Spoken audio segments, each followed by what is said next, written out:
Welcome to the Untold Tales Audio Anthology's Encore presentation. Written by Dr. Jeffrey A. Robinson and narrated by Melissa Del Toro Schaffner. Adventures in Virtual Reality. Story number 1. Good Tech. 29th of April, 2037. Sojourn Resort, Lake Tahoe, Nevada. Leslie Scott crouched at the starting gate, the long descending slope of the slalom course dropping away before her. She flexed her hands repeatedly on her ski poles as she waited for the countdown.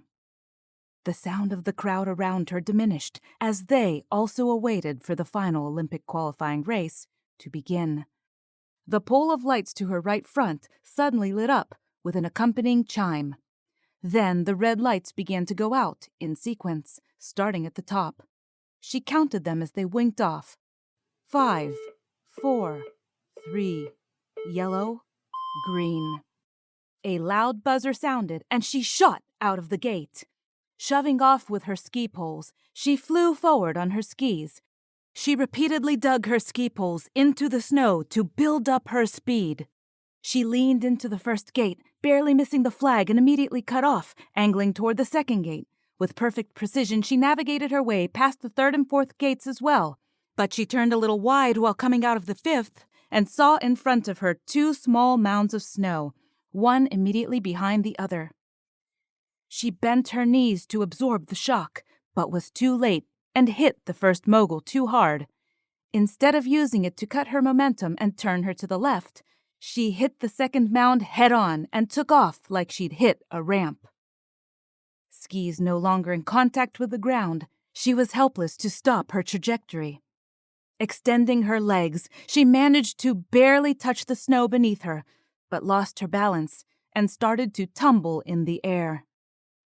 Heading straight for the large tree on the edge of the course, she gasped, letting go of her ski poles, and the scene froze around her. Suspended in the air like a fly, trapped in amber, all motion and sound stopped. A pleasant, disembodied voice announced, "Simulation beyond programmed safety parameters. Reset will occur in 5 seconds. 4, 3, 2... Damn it! Leslie screamed from her frozen pose in the air. Hippogriff X-ray!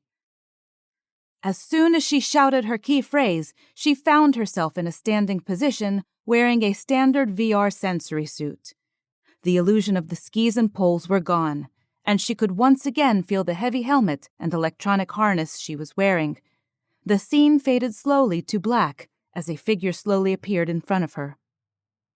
A distinguished-looking gentleman in an immaculate gray suit appeared before her.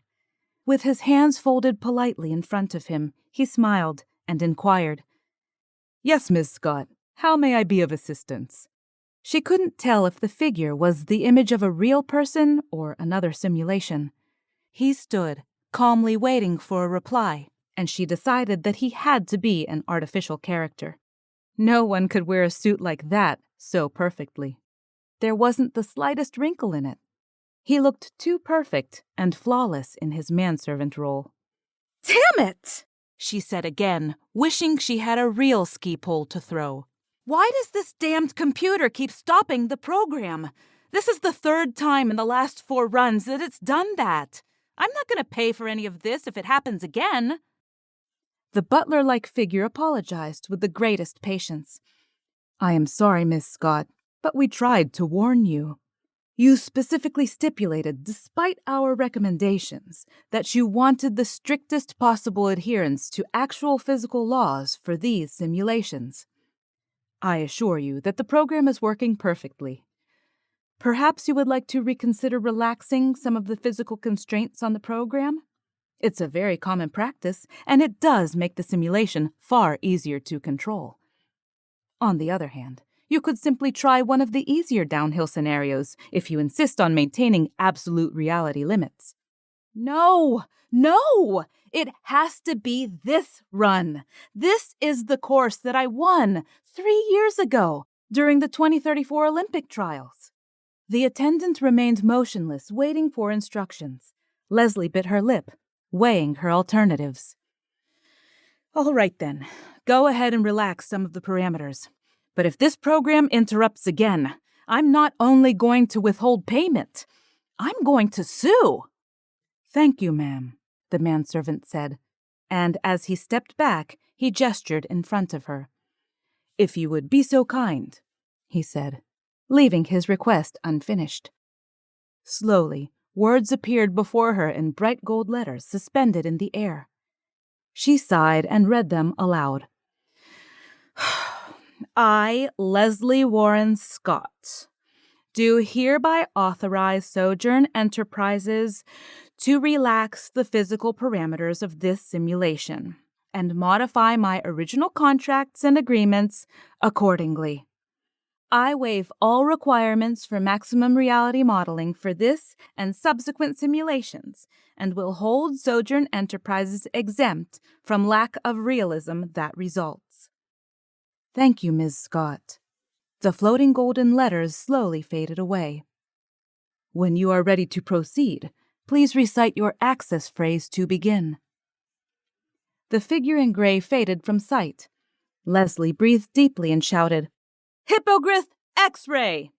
Suddenly, Leslie Scott found herself once again standing at the starting gate. She dropped into a starting crouch again, her heart racing involuntarily.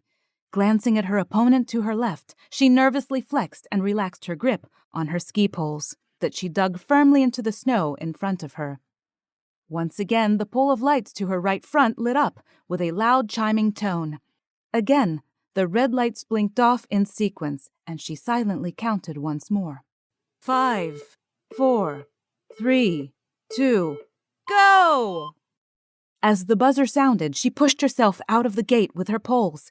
Digging her poles into the snow over and over again, she leaned forward, flying down the slope.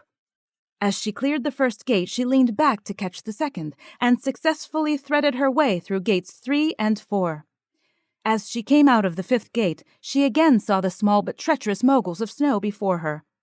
Bending her knees too late, she hit the first mogul too hard and flew too high into the air, just like before. This time, however, as she rose into the air, she extended her foot and caught a ski on the snow beneath her. Miraculously digging her skis into the soft, powdery snow, she managed to turn, cutting to her left, sharply turning back toward the 6th gate. With snow spraying her face, she dug her poles into the snow and pushed against the icy terrain to regain her lost speed. Folding herself into a lower crouch to reduce her resistance to the wind, she tucked her poles under her arms and flew down the steeper slopes, skis barely touching the ground, as she accelerated ever faster down the course. The attendant monitoring the VR program nodded with satisfaction. He watched the 2 screens showing Ms. Scott's virtual reality program, one showing a first-person point of view, and the other showing readouts of her body telemetry. Her blood pressure was up, and her heart was racing. He read the screens like an expert reading a polygraph. She was totally absorbed in the simulation and was enjoying it completely.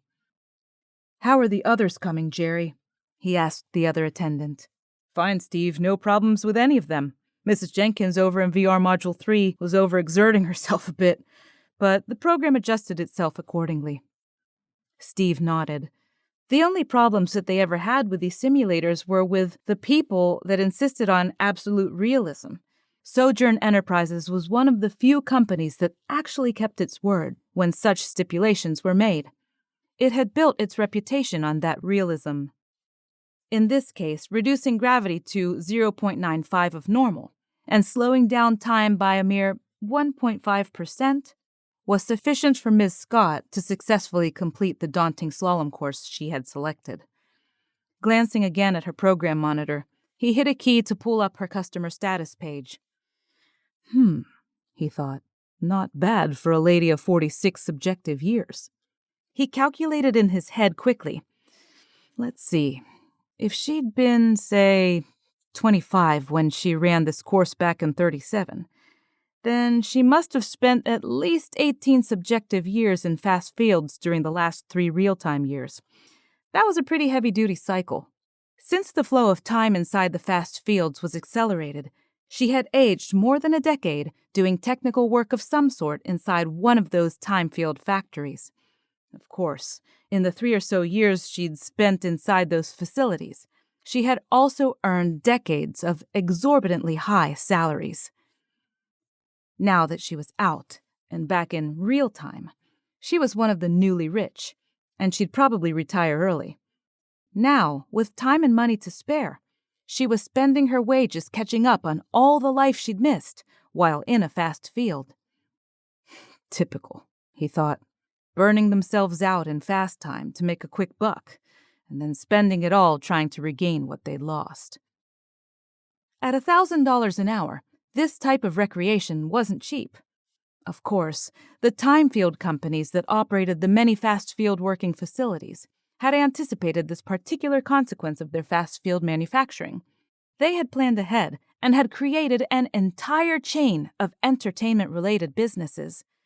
While the companies had to pay many years of salary to each individual for every year they spent inside their factories, they also collected most of the earnings back from these fast-timers that they had earned while working there. The world's economic ecology had adapted itself to new rules of supply and demand. "How are the follow-up activities for our other guests coming along?" Steve asked Jerry. "Fine," said Jerry. "When this round of simulations is done, all the customers will go upstairs to the clubhouse restaurant and join the real skiers and other simulator patrons. There are a lot of rich bachelors here this weekend that are Miss Scott's age. I don't think she'll have any more problems with the rest of her stay here." Nodding, Steve walked down the rows of monitors, scanning the other simulations currently running on the resort's computers. Technology, he thought. What a wondrous thing. EVR tech was a blessing. It could make even the wildest fantasies become real. Using EVR, people could be young again and let people literally do impossible things. They could go anywhere and enjoy marvelous experiences. They could even find romance. Tech like this, he thought, really can make dreams come true.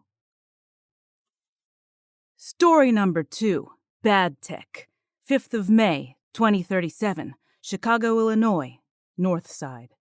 Sergeant Wilcox held his assault rifle upright as he silently crept toward the door to the apartment. Signaling to the 3 team members following him down the hallway to hurry, he took up his position on the far side of the door. All the others were armed and wore standard-issue body armor and helmets. Harrison had the taser rifle. Jessup and Thomas were armed with the non-lethal scatterguns. As squad leader, he was the only one carrying a lethal, high-velocity automatic rifle. When the others were in position, he gestured and signaled a silent 3 count to his companies. On 0, Patrolman Jessup smashed through the door and threw himself to the ground in a firing position. The others tore into the room behind Jessup. Wilcox landed on the ground and rolled, ending up in a firing position on one knee. Harrison fired his taser rifle twice, taking down those who'd been surprised by the sudden invasion of their apartment. Noting that everyone in the first room was stunned or paralyzed with fear, Wilcox ran across the room, hurling himself at a second door. The door splintered open, revealing a dark room containing an impressive collection of electronic equipment. The apartment bedroom had been decorated and outfitted as an EVR recording studio. The windows had been boarded up and opaqued. One end of the room was filled with expensive 3 DVR cameras and microphones. The opposite side of the room consisted of a small open area with a blue screen backdrop that was lit by bright lights. There was blood all over the floor. Finding no one in the room, Wilcox yelled, "Clear!" and returned to the main room. 3 perps were already on their knees, and Harrison was putting handcuffs on the last one. Jessup came out of the bathroom shaking his head and called out, "Sarge, we're too late. There's a dead one in here." Harrison lowered his rifle and followed Jessup into the small bathroom. Jessup pulled back the shower curtain to reveal the naked body of a young girl in the tub. Wilcox looked away in disgust and gestured for Jessup to follow him back into the tiny apartment living room. Sorting through the mess on the coffee table, he saw an enhanced virtual reality player copier and a stack of newly copied EVR discs. Carefully picking up one of the tiny gold-tinted 1-inch discs, he turned it over and examined it closely. The discs were small, but had the new high-density formats that could hold a petabyte of information, video, audio, and sensory data on a dozen channels. The recordings captured sight, sound, and even physical sensation. Inserting the disc into the player, he turned the EVR player on. A nearby EVR helmet on the overstuffed chair flashed and whistled as the unit started to play back the information that had been recorded. The heavy headpiece contained dozens of tiny needles that would extend into the surface of the skull of whoever wore it. The EVR rig's electronics interfaced directly with the human nervous system. A digital image on a large monitor nearby echoed the visual channel of the recording that was playing inside the helmet. Wilcox let the disc run just long enough to recognize the girl from the bathroom as she screamed and begged for her life. Hitting the off button, he ejected the disc. "Call the coroner," he instructed Jessup, "and read these animals their rights. Better call in a forensics team, too. They'll want to get fingerprints and other physical evidence before anything's moved." Harrison felt ill. The girl in the tub was younger than his own daughter. As he glanced around at all the electronics, he was amazed at how much tech was crowded into these small rooms. Shaking his head, he tried to imagine how much all of it must have cost. Junkies, he thought. Drug dealers. Where else would they get the money for all this? Then he thought, no, they're probably not addicts or dealers. They're technological entrepreneurs, hackers, geeks. Drugs didn't cause this. This exists because of the market for thrill-kill EVR. The newly rich are the ones that create the demand. Very realistic, very expensive. Give people the ability to live any fantasy they want. What do they create? Murder. Exciting, personal, perverted. The girl was probably slowly killed while wearing a VR transceiver, so her last experiences could be recorded. Studying the gold EVR disc once more, he realized that it would contain recordings from two perspectives, one from the murderer's point of view and the other from that of the victim. Both would have full sensory taps. Rich, depraved degenerates would pay a small fortune for these, even as crude as they were. It took all of his self-control to resist the urge to empty his weapon and destroy everything around him, the equipment, the discs, and the perps. However, he understood that all this evidence would be needed to convict these killers. Therefore, he just stood with his eyes closed as he waited for the backup teams to arrive. Gritting his teeth in silent rage, he heard Harrison finish his obligatory legal litany to the 3 trembling killers handcuffed on the floor. It was times like this that he hated recent advances in technology. This new tech had created entirely new types of crime. Many people claimed these technological toys could literally make dreams come true. The problem was that it was also true for nightmares. Thank you for listening to this encore presentation from our archive of original short stories. We sincerely love our listeners, fans, patrons, and supporters, and would love to hear from you. Keep in touch with us and let us know what you think about our podcast, our stories, and your listening experience. The best way to do that is to subscribe on our website, untold-tales.com.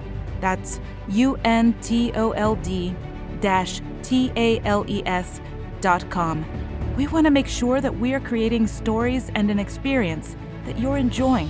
So subscribe on our website. That'll put you on our email list so we can keep in touch with you. And thank you for listening. Have a wonderful day.